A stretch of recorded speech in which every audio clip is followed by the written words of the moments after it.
Hello, welcome to Brockwell Lane. I hope you're coping well in this lockdown situation that we're still in.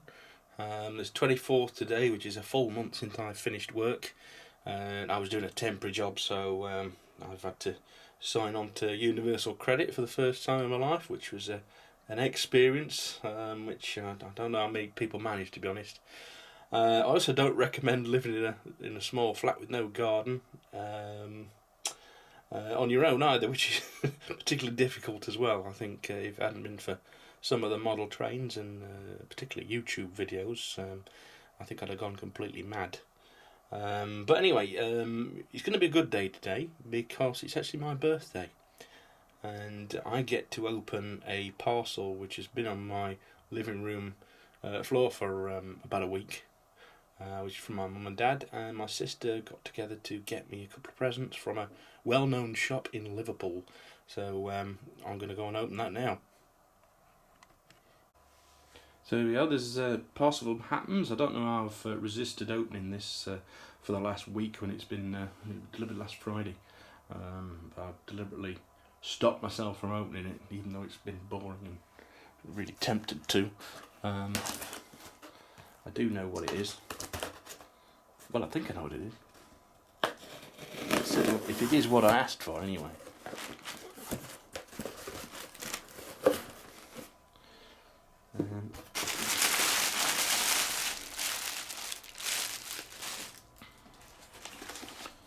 Nice die-cast catalogue. I'll look at that later. Well, you can see what it is there now, can't you? Hattons Class 66. But my sister's got me this, and you'd have seen a video earlier, week or so I think it was, that I did it, weathering one of these, and I did want a second one, so I asked her to get me that.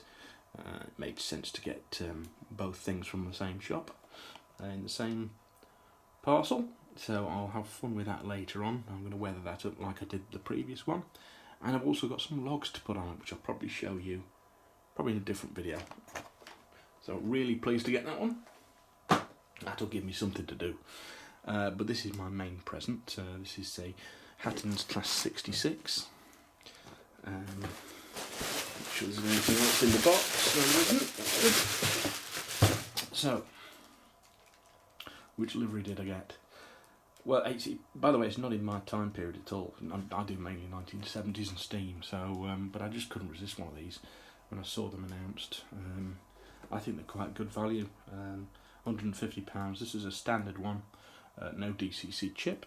Because I didn't want to, because it's extra expense, of course, if you get one with DCC fitted, and I can always fit one of those later. Right, let's have a look.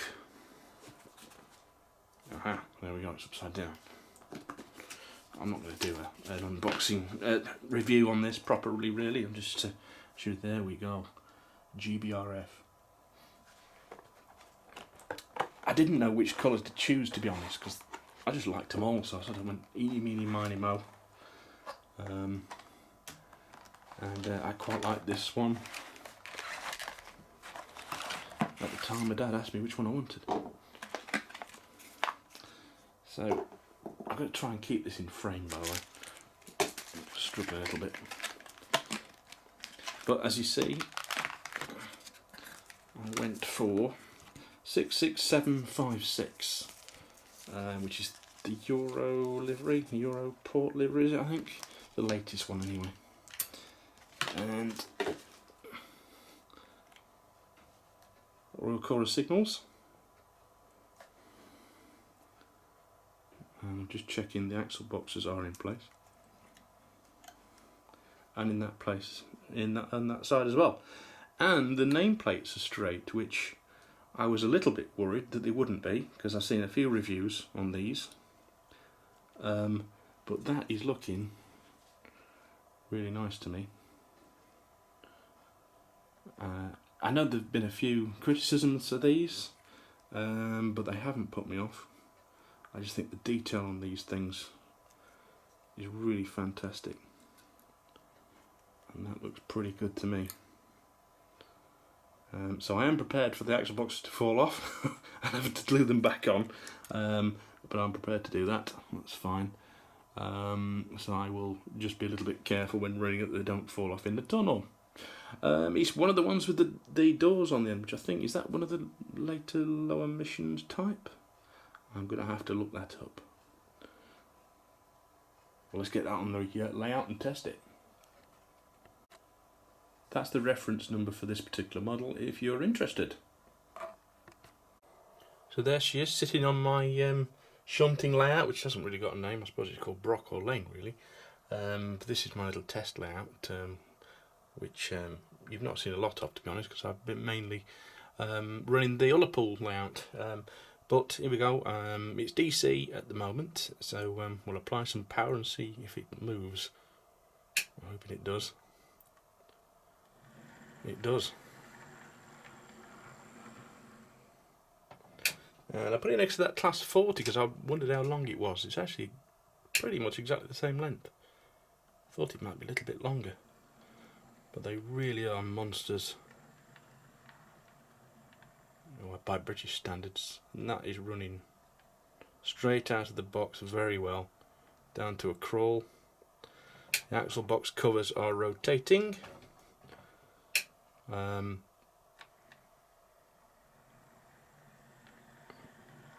Well, I couldn't do as much more than that. That is very good.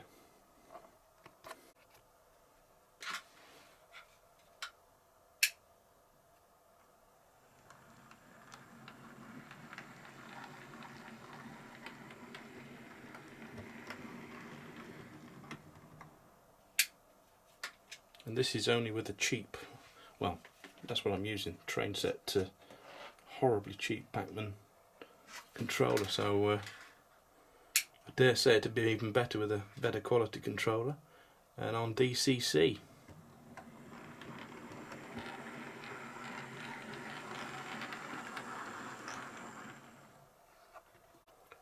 I'm very impressed with the livery application.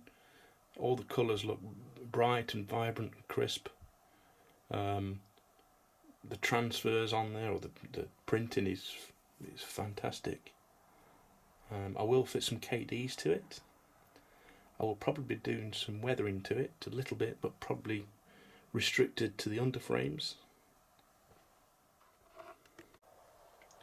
Now the other thing is, it doesn't really fit in with my Ullapool layout being 1970s based.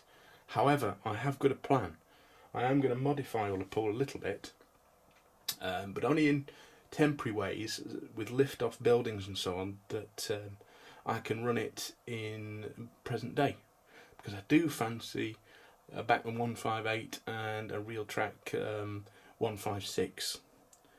So that's I've got a plan of how to do that, and I will be showing you that in probably the next update. But for now, I'm going to go and I'm going to play with this new train of mine. So thank you very much for watching. I will see you on the next one, where I'll show you a little bit more of this and a bit more of Ullapool layout as well. So take care, and I'll see you later, everybody. Bye bye.